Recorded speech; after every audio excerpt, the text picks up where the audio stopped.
Regardons ce que l'extrême droite a réalisé dans d'autres pays. Au Brésil, par exemple, il y a 5 ans, Jair Bolsonaro accédait au pouvoir. Quel bilan, quelle vision, quelle réalisation? Bonjour Louise Rollet, vous êtes en direct de Rio. D'abord, comment est-ce que les Brésiliens réagissent à la situation politique ici en France? Alors c'est surtout un camp qui se réjouit de la montée de l'extrême droite en Europe, c'est le camp de Jair Bolsonaro évidemment. Il a d'ailleurs réagi hier sur les réseaux sociaux en disant que l'Europe était fatiguée de la gauche et il a prophétisé, je cite, les États-Unis avec Trump en novembre 2024 et le Brésil en 2026 seront les prochains. Alors Bolsonaro, il a toujours été très proche de diverses forces politiques d'extrême droite en Europe, comme l'AfD en Allemagne, Vox en Espagne ou encore Chega au Portugal.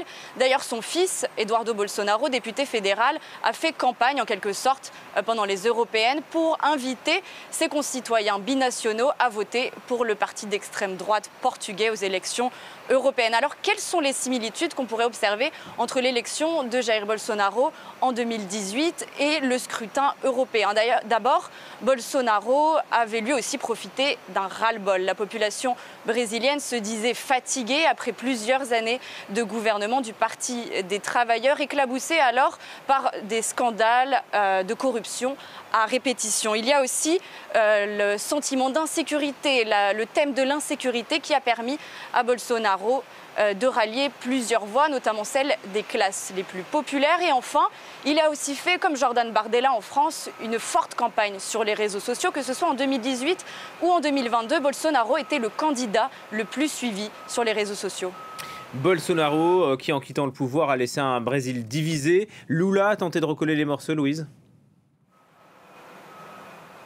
Oui, effectivement, depuis que Lula a remporté de justesse le scrutin en 2022 contre Bolsonaro, il a promis de remettre sur pied un pays qu'il dit détruit par 4 années de gouvernance Bolsonaro. Dès son investiture, le 1er janvier 2023, il a d'ailleurs signé plusieurs actes révoquant les décrets de son prédécesseur. Une de ses priorités, comme vous l'avez dit dans le lancement de ce journal, c'est la protection de l'environnement. Car sous Bolsonaro, la déforestation avait augmenté de 75%. Autre priorité pour Lula, c'est réduire la faim et la pauvreté au Brésil, car en 2022, sous Bolsonaro, le Brésil avait fait un grand retour en arrière en revenant sur la carte mondiale de la faim qu'il avait pourtant quittée dans les années 2000. Il y avait alors 33 millions de Brésiliens dans une situation de vulnérabilité alimentaire, d'insécurité alimentaire. Alors depuis le début de son mandat, en presque 1 an et demi,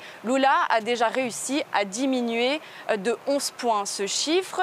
Mais ce qui avait marqué aussi le mandat de Bolsonaro, c'était la pandémie mondiale de Covid-19 et la gestion souvent critiquée pour être catastrophique, négationniste de cette maladie du Covid-19, car sous son mandat, près de 700 000 Brésiliens sont morts. Et lors de la commission d'enquête parlementaire qui avait été mise en place en 2021 justement pour enquêter sur la gestion de la pandémie, la commission avait recommandé l'inculpation de Bolsonaro et l'accusait de 9 crimes, dont celui de crime contre l'humanité. Et on le voit d'ailleurs, depuis la fin de son mandat, Luiz Bolsonaro est cerné par la justice brésilienne. Oui, exactement. Depuis 1 an, il a été déclaré inéligible jusqu'en 2030. Il ne pourra donc pas se présenter aux prochaines élections présidentielles en 2026. Alors pour un président qui se disait anti-corruption, il collectionne depuis les casseroles. Il est mis en cause dans plusieurs enquêtes de la police fédérale et de la Cour suprême brésilienne. Des histoires de détournement de bijoux offerts par l'Arabie saoudite au gouvernement, mais également des certificats de vaccination fraudés. Pour un président qui disait qu'il ne s'était pas vacciné, il aurait fraudé son certificat de vaccination pour entrer aux États-Unis.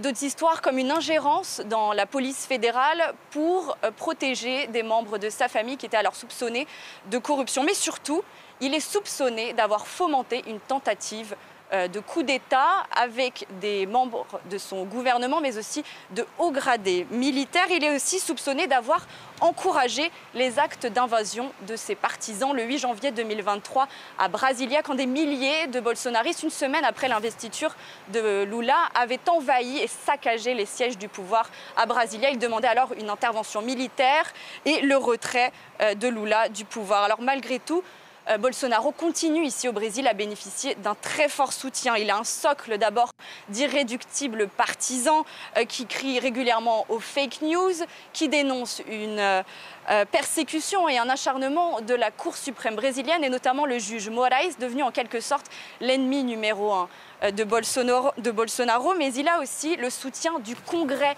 qui est fortement dominé par les alliés bolsonaristes. Alors si Bolsonaro n'est plus au pouvoir, on le voit bien, le bolsonarisme, lui, n'est pas mort. Alors le prochain test pour l'extrême droite brésilienne, ce sera les élections municipales qui, du camp Bolsonaro ou du camp Lula, remportera le plus de scrutins. Réponse en octobre prochain. Merci infiniment, Louise Rollet, en direct de Rio.